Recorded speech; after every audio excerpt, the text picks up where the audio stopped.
Ava Sinclair had traveled halfway across the world for a charity gala, one she herself had quietly funded. And by the time her car pulled up to the Grand Monarch Hotel, all she wanted was to disappear into crisp sheets and silence. The hotel shimmered under the glow of evening lights, a palace of glass and gold in the heart of the city. Its reputation was impeccable. 5 stars, every luxury imaginable, and a staff trained to serve visiting royalty. As the driver opened her door, Ava stepped out gracefully, adjusting the collar of her cream trench coat. She wore little makeup, her curls pulled into a sleek bun, a quiet confidence surrounding her.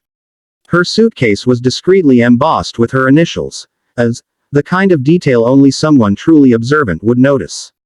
She didn't need to flaunt her wealth. She was wealth, walking calmly into a lobby full of polished marble and perfumed air. The receptionist noticed her almost immediately, a tall black woman, poised and elegant, her presence commanding yet understated. But instead of offering the standard hotel smile, the receptionist's expression faltered, just for a moment. Her eyes flicked from Ava's face to her luggage, then to the line of waiting guests behind her. She straightened her jacket as Ava approached. "Good evening," Ava began, her voice smooth and warm. "I have a reservation. Sinclair. Ava Sinclair." The receptionist hesitated before typing on her computer.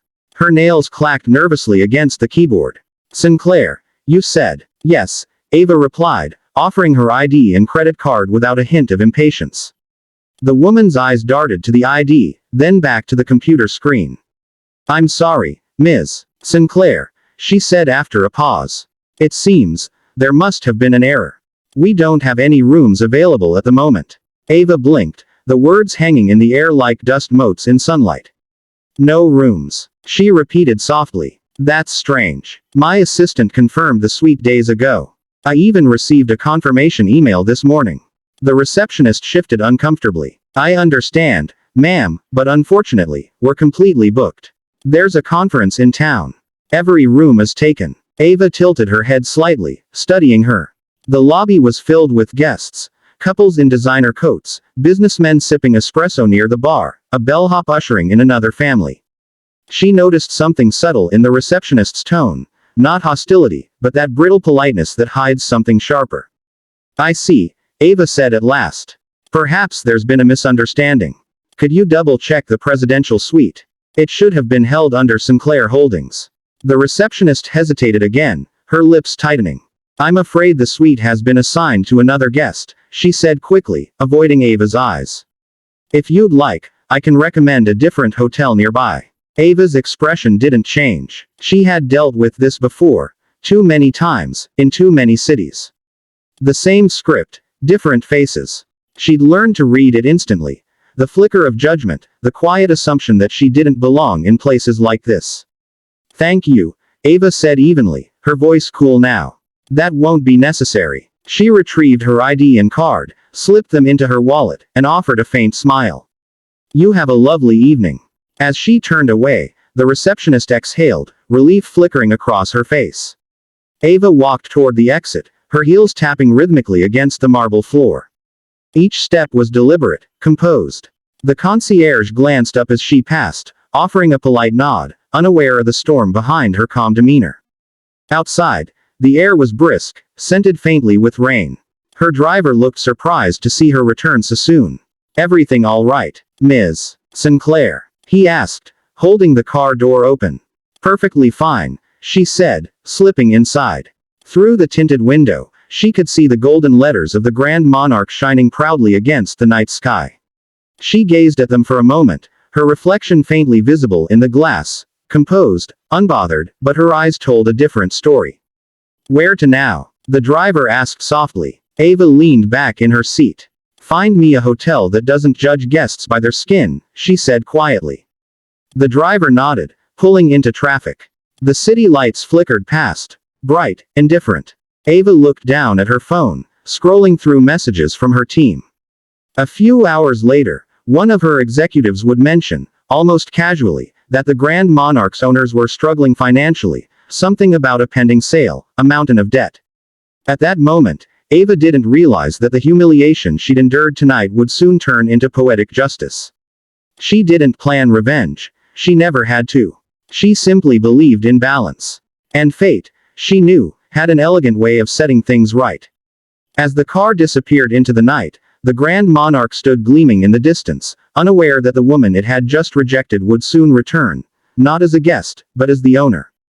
2 days later, the Grand Monarch was a hive of whispers. Something unusual was happening, something big. The staff had been summoned for an unscheduled meeting, the kind that made everyone anxious. The general manager paced the lobby, his phone glued to his ear, his forehead glistening under the chandelier's golden light. The receptionist, the same woman who had dismissed Ava Sinclair, adjusted her uniform nervously, glancing toward the grand entrance every few seconds.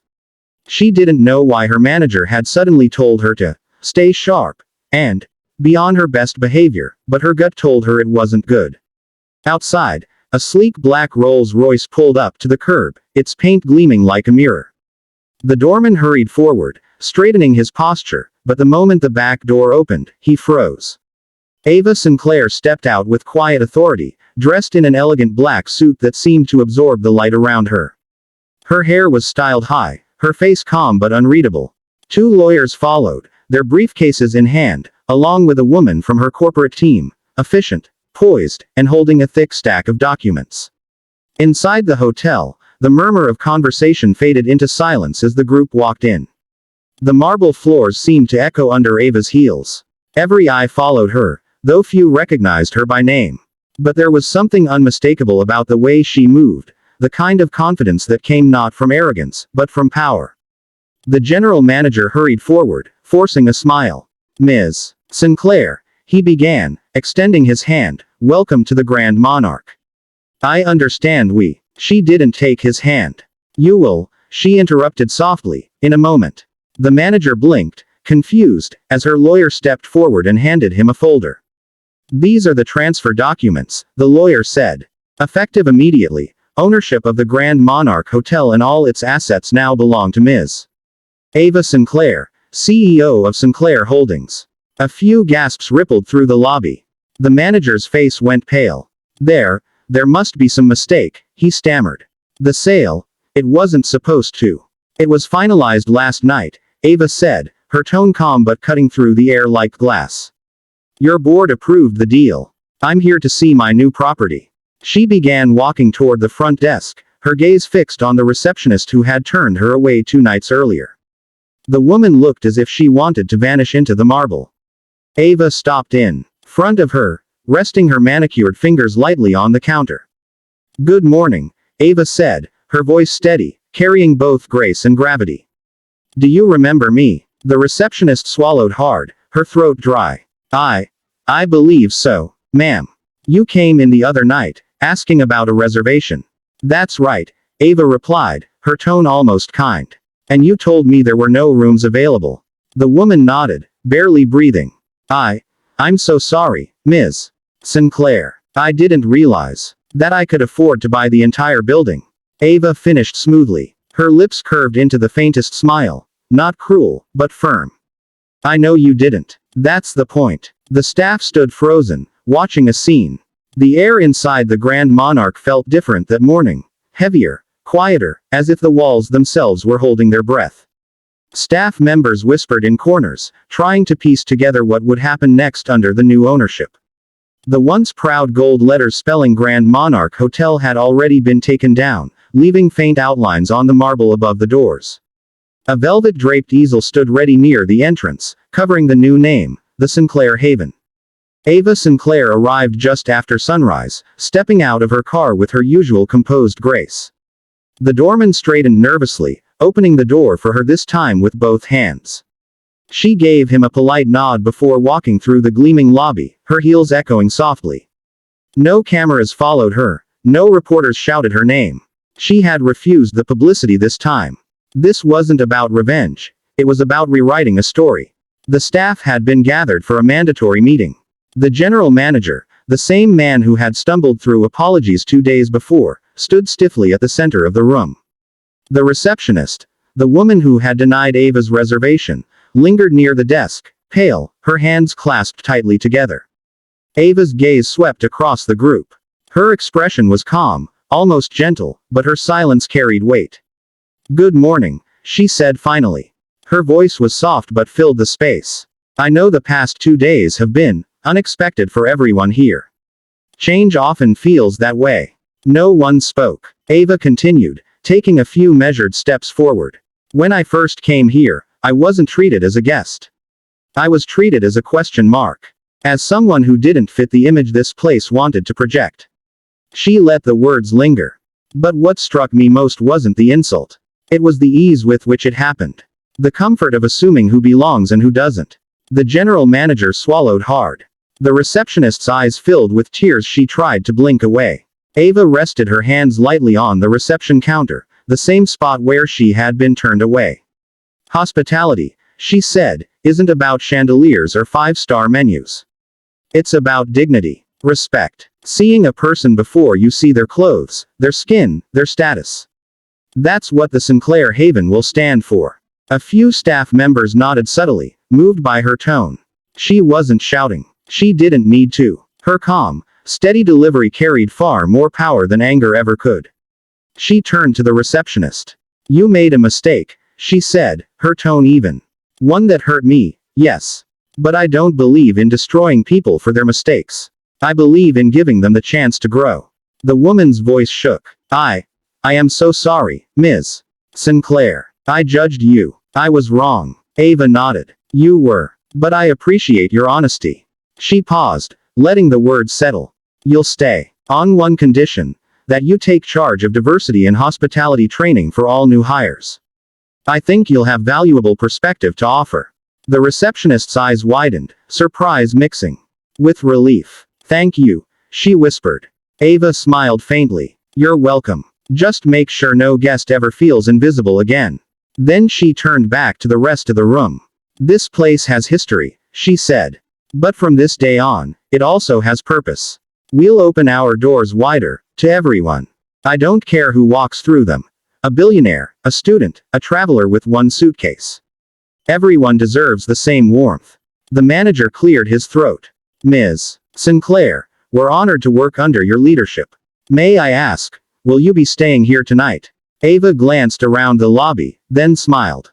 Yes. This time, I think there's finally a room available. Laughter rippled softly through the staff, breaking the tension. She approached the easel by the door. Before we reopen, I want to show you something. With a small motion, she pulled away the velvet cloth, revealing the new sign, the Sinclair Haven, where every guest belongs. The gold letters gleamed against deep onyx marble, bold yet graceful. For a long moment, no one spoke. Then, one by one, the staff began to clap. It started hesitantly, then grew into steady applause that filled the lobby, bouncing off the marble walls like sunlight breaking through clouds. Ava took it in quietly, her gaze softening.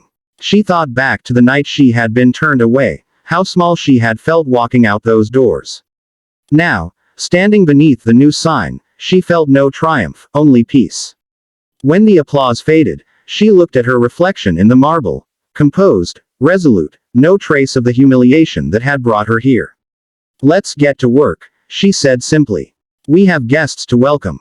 And as she walked toward the elevator, the newly hired bellhop rushed ahead to press the button for her. The doors slid open silently, reflecting her calm smile. By the time they closed, the name the Sinclair Haven glowed proudly in the lobby light. A promise, carved in gold, that no one would ever again be turned away for the color of their skin.